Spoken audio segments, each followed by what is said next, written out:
Shalom saudara-saudara, kita bertemu kembali dalam Saat Teduh Pagi, Rabu 11 Agustus 2021. Saya Pendeta Arif, kita akan bersama-sama merenungkan, maukah engkau sembuh? Dari Yohanes pasal 5 ayat 5-9. Firman Tuhan berbunyi demikian. Di situ ada seorang yang sudah 38 tahun lamanya sakit.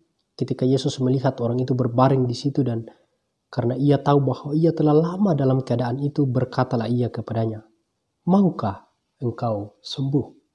Jawab orang sakit itu kepadanya, Tuhan, tidak ada orang yang menurunkan aku ke dalam kolam ini apabila airnya mulai goncang, dan sementara aku menuju ke kolam itu orang lain sudah turun mendahului aku. Kata Yesus kepadanya, bangunlah, angkatlah tilammu dan berjalanlah. Dan pada saat itu juga sembuhlah orang itu, lalu ia mengangkat tilamnya dan berjalan. Tetapi hari itu hari Sabat. Saudara-saudara, ini adalah kondisi pada saat sebelum pembacaan kita kemarin. Nah, dikatakan dalam perenungan kita kemarin bahwa ada orang yang telah sakit 38 tahun dan tidak sembuh-sembuh. Dan tidak ada orang yang kemudian bisa mengangkatnya ke dalam kolam Bethesda, dan bahkan ketika dia sempat berjalan, dia selalu keduluan untuk masuk kolam itu.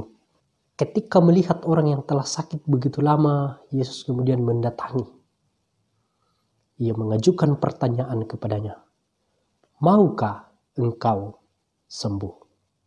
Yesus berinisiatif untuk kemudian mendatangi orang sakit ini karena mengetahui bahwa orang ini telah sakit begitu lama. Yesus lalu kemudian menyembuhkan orang itu tanpa diminta dan tanpa persetujuan dari orang ini.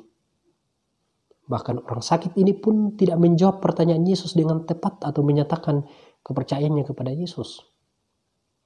Orang sakit ini diminta Yesus untuk bangkit dan berjalan. Lalu bangkitlah dia dan kemudian dia berjalan dan dia sembuh. Saat-saat ini terjadi masa pandemi COVID-19, di mana begitu banyak orang yang kemudian sakit akibat virus yang menyerang saluran pernapasan, kemudian membutuhkan pertolongan.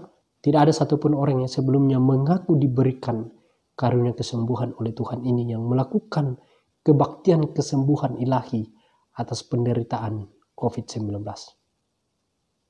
Di samping karena kita dilarang untuk kemudian berkumpul, tidak ada satupun para spesialis kesembuhan ilahi ini yang kemudian mendatangi rumah sakit di mana para pasien COVID dikarantina untuk kemudian menyembuhkan mereka.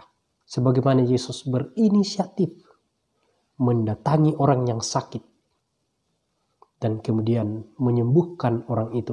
Saudara-saudara, kalau zaman sekarang ini banyak saudara-saudara kita yang mengalami penderitaan karena COVID-19, sangat mengharapkan uluran tangan dari Tuhan. Di zaman ini penyembuhan para penderita COVID menunjukkan ketidakmampuan bahwa di luar daripada kemampuan kita tidak mampu berbuat apa-apa. Ada kuasa di balik itu, yaitu kuasa Yesus yang dapat menyembuhkan. Dia bertanya kepada kita, maukah engkau sembuh? Saudara-saudara, Kristus adalah sumber kesembuhan dalam kita menghadapi persoalan sakit penyakit. Serahkan kehidupan kita untuk kemudian dipulihkan oleh Yesus. Ketika dia bertanya, maukah engkau kesembuhkan?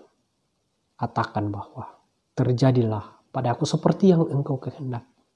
Bukan kehendak kita yang terjadi, tetapi kehendak Kristuslah yang terjadi dalam hidup kita. Sehingga ketika dia bertanya, maka kuasanya pun boleh dinyatakan dalam hidup kita. Saudara-saudara, banyak yang terpapar di rumah. Banyak yang sementara isolasi, bergumul. Tuhan datang saat ini mengatakan, maukah engkau sembuh? Mari buka hati kita untuk mengatakan bahwa aku mau dipulihkan oleh Tuhan. Saudara-saudara yang sementara bergumul, semoga dikuatkan oleh firman ini. Dan ketika Tuhan bertanya, maukah engkau disembuhkan? Bukakan hati kita untuk mau disembuhkan oleh Tuhan sendiri. Demikian firman Tuhan. Amin. Saudara-saudara, mari kita bersyukur dalam doa. Kita berdoa. Syukur kepadamu ya Tuhan untuk firman yang boleh kami baca dan refleksikan bersama. Berkati kami Tuhan, dalam kami menjalani hari kami, bahkan saudara-saudara kami yang merindukan dan menantikan pertolongan uluran tangan kasih Tuhan. Tuhan kuatkan saudara-saudara kami dalam proses pemulihan, dalam proses isolasi, perawatan di rumah sakit ya Tuhan.